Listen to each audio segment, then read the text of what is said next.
Now at 10, a deadly tragedy on the roads in Lakeville. There was over 100 kids just all mourning and grieving together. Tonight, the South High School family searches for strength and support.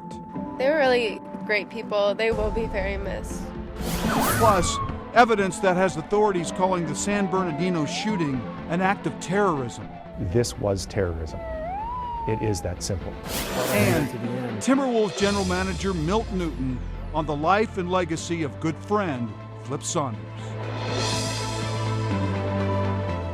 Thanks for joining us tonight. Julie has the night off. The city of Lakeville is mourning a tremendous loss tonight. The school district confirms 4 Lakeville South students were in a truck when it crashed around 3 o'clock this afternoon. It happened at 225th Street, west of Dodd Boulevard.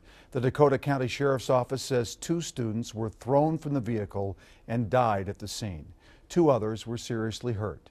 Lindsay Sievert is live in Lakeville with the very latest tonight. Lindsay?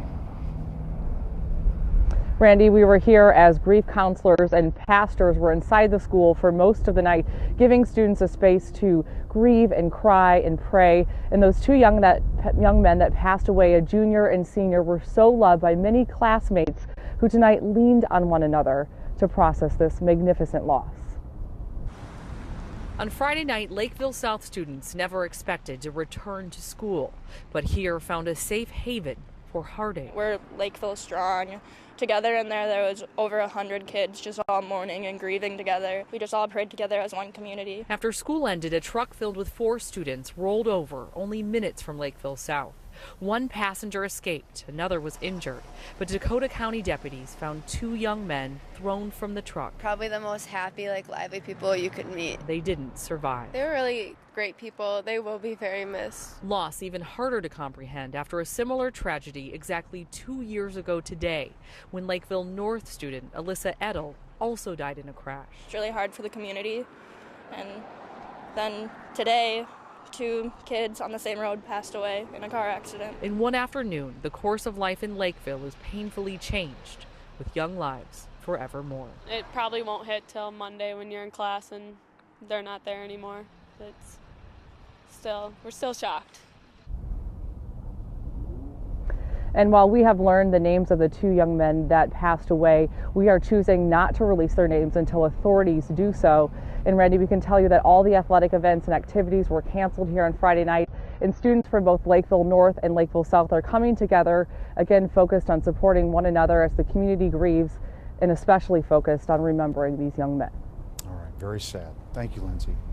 In the hours since, people have been sending their thoughts and prayers on social media using the hashtag #LakevilleStrong. Students from in-town rival Lakeville North, along with other metro schools, all tweeting their condolences tonight. New at 10, Minneapolis police are investigating a vehicle versus pedestrian crash that left a man seriously injured. The collision happened at Franklin and Portland Avenues around 7 o'clock tonight. Witnesses tell us they had to stop the driver, who didn't seem to notice there was someone stuck under his vehicle. I had to jack up the car to get him out from underneath. It looked like he had the whole side of his face was gone, so it looked like he was dragging him for quite a while. The victim was taken to HCMC for treatment. The scene is still closed for traffic tonight. A news service linked to the Islamic State is calling the husband and wife who killed 14 people in San Bernardino supporters. But the report stops short of claiming that the Islamic State was responsible for Wednesday's attack.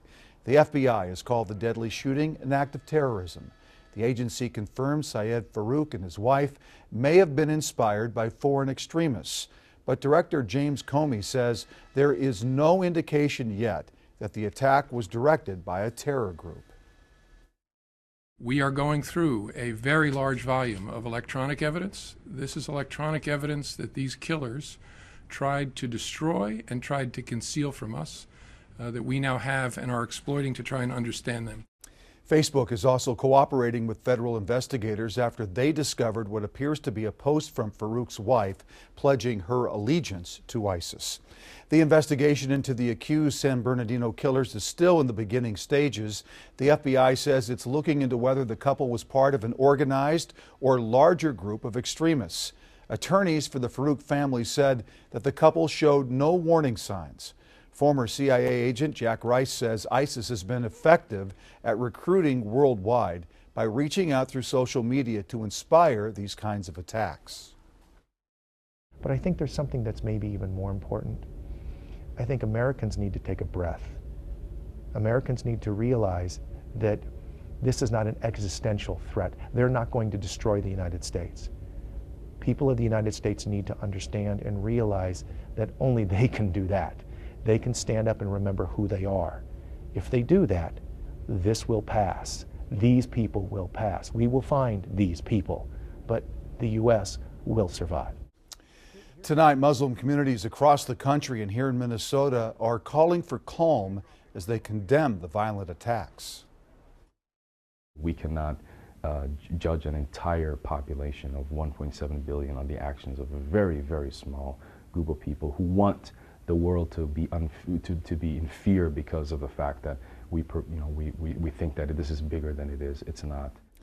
Officials with the local chapter of the Council for American Islamic Relations say Muslims in Minnesota are reporting an increase in harassment following the attacks in Paris and this week's shooting in San Bernardino. New tonight, a tribute for former Stone Temple Pilots frontman Scott Weiland, who died on his tour bus in Bloomington last night. Twin Cities musician G.B. Layton played a concert in Weiland's honor at the Wicked Moose Bar in Rochester tonight, where he was supposed to play. Between sets, the bar played STP songs. Authorities have not released a cause of death, but the 48-year-old has struggled with drug abuse. That thing about the handler is what I really think about, is that there was talking to people with them and being like, so who's that guy? I'm like, oh, that's the guy that keeps Scott clean. And that's when you realize just how serious of a situation it was with him every day. Bloomington police found cocaine on Weiland's tour bus. His bandmate is awaiting charges for possession of a controlled substance. Mother Nature serving up a mild forecast to spend some time outside this weekend. Laura's in the backyard with our first look. Hi, Laura. Hi, Randy. Still very mild out here currently, 36 degrees. We were up to 47. There is a bit of a wind chill. Feels like 30 out right now, but temperatures will stay very mild, pretty steady here as we head through the overnight hours. That gives us a good head start on the temperature tomorrow. The winds will also stay breezy. They're out of the south, though, so they're pumping in some warm air. Tomorrow, we do have quite a few clouds making their way through for most of the day, although we'll look for some morning sunshine, a little breezy throughout the day, and then some overnight sprinkles as a front moves through, but it doesn't do much to our temperature. We're popping right back up to 42 on Sunday with a little more sunshine. The rest of your 7-day forecast here in a few minutes. All right, thank you, Laura. With the exception of the snowstorm earlier this week, snow around the metro has been scarce this year. The National Weather Service says we normally would have just over 11 inches of snow by this time. We're at half of that, a little more than 5 inches. No surprise, the lack of snow is causing a big pinch on those who depend on winter's arrival.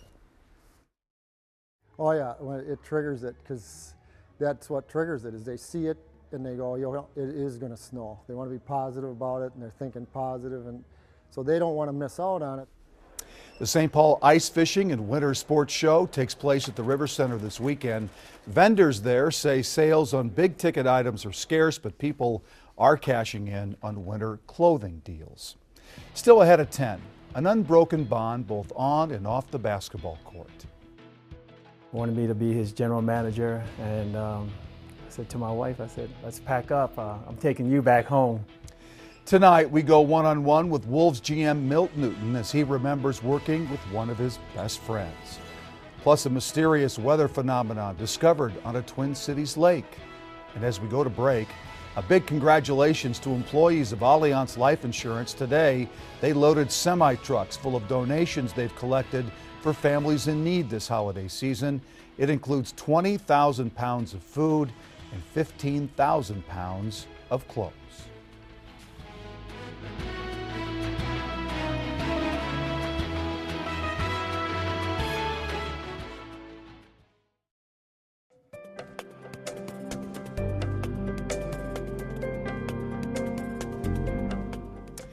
As we all know, it's been a tough few months off the court for the Minnesota Timberwolves. Just as the season began, they suffered the tragic loss of their beloved coach, Flip Saunders. Tonight, Julie Nelson sits down with Timberwolves general manager Milt Newton, one of Flip's close friends, and the man now tasked with carrying out Flip's vision. Flip did so much for me in my career. The first home game after their coach Flip Saunders passed away, the Timberwolves played a video tribute to him. Somebody that you would jump into the foxhole with without any doubt. A who's who from around the NBA shared their memories of an obviously beloved man. He loved basketball and he loved everybody. But perhaps the most memorable moment came right at the end from a man many might not recognize. I love you too. Rest in peace. That is Timberwolves general manager Milt Newton, whose relationship with Flip went far beyond the basketball court and farther back than this team. The two first worked together from 2009 to 2012, when Flip coached the Washington Wizards and Milt served as the team's vice president of player personnel. He said, Milt, wherever I land, I'm going to try to see if we can work again together. And true to his word, in 2013, when Flip came back to the Timberwolves as team president and part owner, he called Milt. He wanted me to be his general manager, and I said to my wife, I said, let's pack up. I'm taking you back home. Shalon Newton, Milt's wife of 21 years, graduated from Minnetonka High School. Moving with their two children to Minnesota fulfilled two dreams. Shalon got to live near her family again, and Milt got to take his dream job. Side benefit, he got to work side by side with one of his closest friends. No one could have predicted how drastically and how quickly things would change. In August, Flip was diagnosed with Hodgkin's lymphoma. I was devastated because my wife went through the same thing. 3 years ago, Shalon fought a hard battle with breast cancer. When Flip's fight began, Milt knew all too well what it would entail.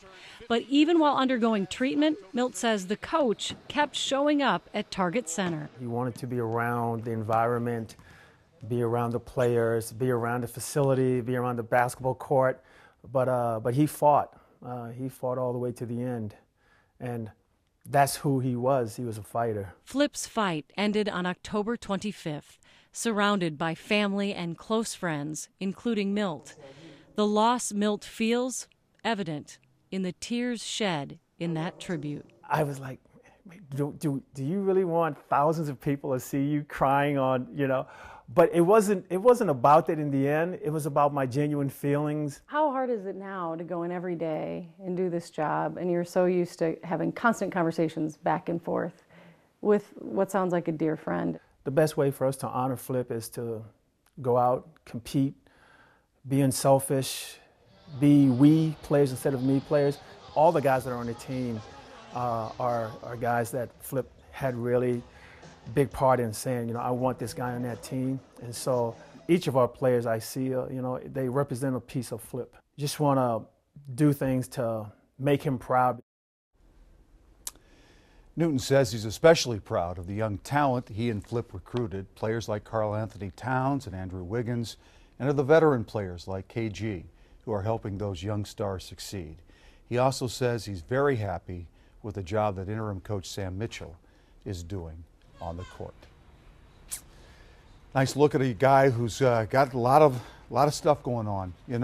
Laura, tough deal for him to try to follow in Flip's shoes and take that program to where Flip envisioned it would go. So big shoes to fill. Yeah, that was a nice story by Julie. All right, let's jump outside.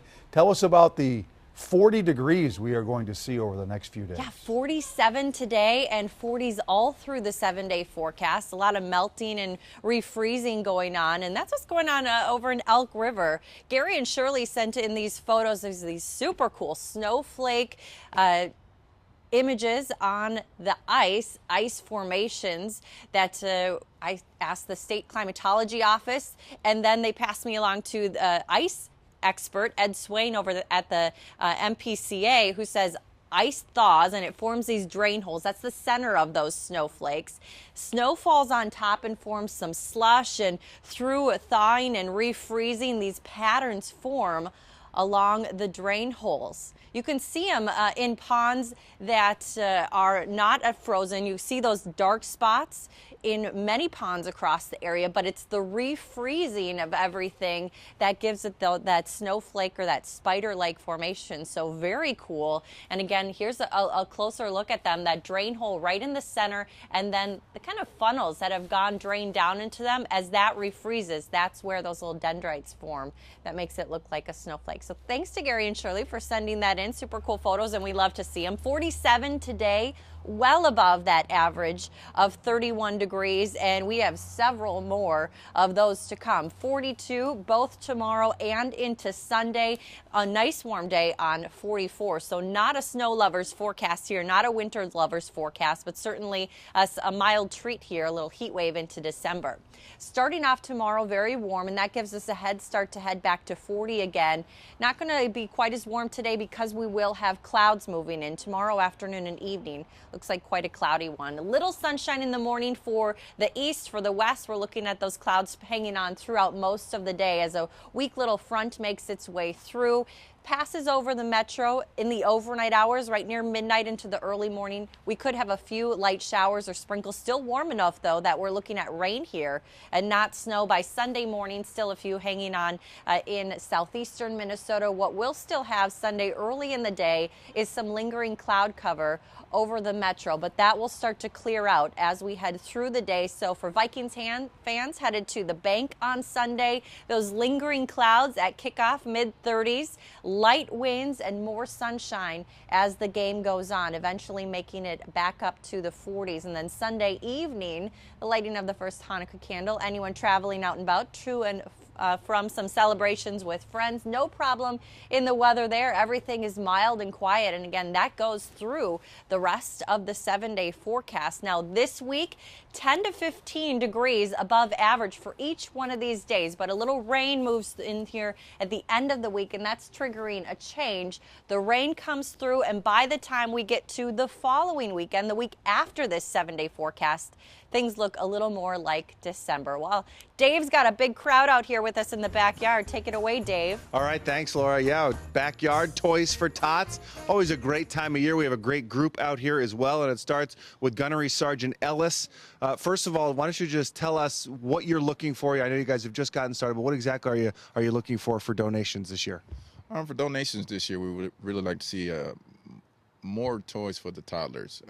We're missing those. And also for teenagers, I know it's difficult to shop for teenagers because they got their own little shopping list and all that good stuff. But we need more toys for the teenagers. We need more toys for teenagers. We talked about the toddlers, and there's been someone who's wanted to get on camera here for a while. Hi, Autumn. Would you like to say something to everybody? Yes. See, kids and TV cameras always make a great combination. Phil Trier from U.S. Bank. Phil, you're here. Thanks. What do you have for us tonight? You have a great group with you as well. Well, it's good to be back. And beginning today, running through December 19th, for anyone that comes to a U.S. Bank branch and delivers an unwrapped gift, we will give them a free children's pass to the Science Museum, up to 4 passes per family. And if you're a U.S. Bank debit or credit card customer and you use Apple Pay, we'll donate $1 for each transaction, up to $50,000. That's fantastic. Thank you very much. Science Museum, a great place to go as well. We have more little kids. Did you want to say anything? No. All right, good. So we're going to move on to Lisa Hintermeister from Marketplace Home Mortgage. I know you have something to say. Thanks for coming out tonight. And you brought us what we love, a giant check. Thank you for having us. Yes, we are from Marketplace Home Mortgage, and we're a locally owned mortgage company doing business in Minnesota and several other states. And this year we're celebrating our 20th anniversary. So in honor of that, we encouraged our employees to bring in toys or make donations. So we have about 300 toys and over $1,000. All right, thanks so much for coming out. Now we're going to get a little rowdy down here at Wild Bill's Saloon. Brian Moe is here with a great group as well, and you also have a check. Yes, we do. We have been blessed with the help of our customers to have raised just over $26,000 in toys over the past 4 years. And how we've done that is customers come in and they bring a toy worth $10 or more, and we give them a gift card for a free appetizer. And we're doing this through the 18th of December. And I'd like to say thank you for having us back again. We appreciate it. Great to have you back. Great to have everybody back. Thank you, everybody, for your donation. Thanks for coming out. I'm turning. Actually, I'm going to head back inside now because sports is coming up next. We'll see you in a moment.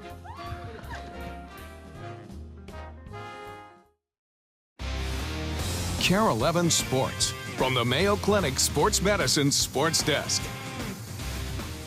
Gopher men's hockey team opens up Big Ten play tonight, and they have a phenomenal victory, actually down quite a bit in this one, and a comeback victory over Ohio State. They call it Let's Get Weird Night at the University of Minnesota. The guys wearing wrestling masks. They were handing these out tonight at the U of M. Jump ahead of the third period. Gophers trailing 2-1 on the power play. Hudson Fashing's shot is blocked. Tommy Novak there for the rebound. And we're all tied at 2. It goes to overtime. This time it's Novak to Fashing. One-timer for the goal and the game winner. Gophers beat Ohio State. They were down 2-0 in this game. In the third period, they win 3-2 in overtime. The Gopher women's hockey team on the road against top-ranked Wisconsin. Second period, Gophers down a goal. Melitza McMillan scores on the wrist shot. That ties the game up at 2. This game also goes to overtime, but the Badgers win. Annie Panowski nets the game winner, and the Gophers lose on the road 3-2. With the highest seed in school history, the number 2 seeded Gopher volleyball team took care of business tonight against Jackson State at home with all the ease that you would expect them to. And professionalism, which is everywhere around here. Minnesota facing Jackson State in the first round. Hannah Tapp with the kill. She had 12 of those tonight. Gophers win the first set 25-9. In the second set, Sarah Wilhite picks up the point for the Gophers. They win in straight sets. They'll face Marquette in the second round on Saturday night. The Concordia St. Paul volleyball team also advances to the Central Regional Championship with a 3-0 victory over Central Oklahoma. The Golden Bears have now reached the Sweet 16 for the 12th time in 13 years. They will face Wayne State tomorrow night. What a difference a week and 2 wins make. Earlier this week, Mike Yo was yelling at his squad and said team wasn't taking it too well. Since that time, they've rattled off 2 wins, though they were hardly dominating. They were good wins, backstopped by Devin Dubnyk, who's given up 1 goal all week and posted his league-leading 4th shutout last night. A nice play for Doobie, who hasn't had the dominant start to the season he had hoped for. It was frustrating because, I felt pretty good in the games, and it seemed to just be 3 or 4 goals against every game. And sometimes things happen that you just can't control, and you might have a great game and give up 5 goals, and that's just the way the game goes. So you just have to really focus on those little things that I know are going to make me feel comfortable, and that's something that I can always kind of fall back on. They're back in action tomorrow night against Colorado at home. That's going to do it for sports. Randy Shaver's around here somewhere. We'll find him next.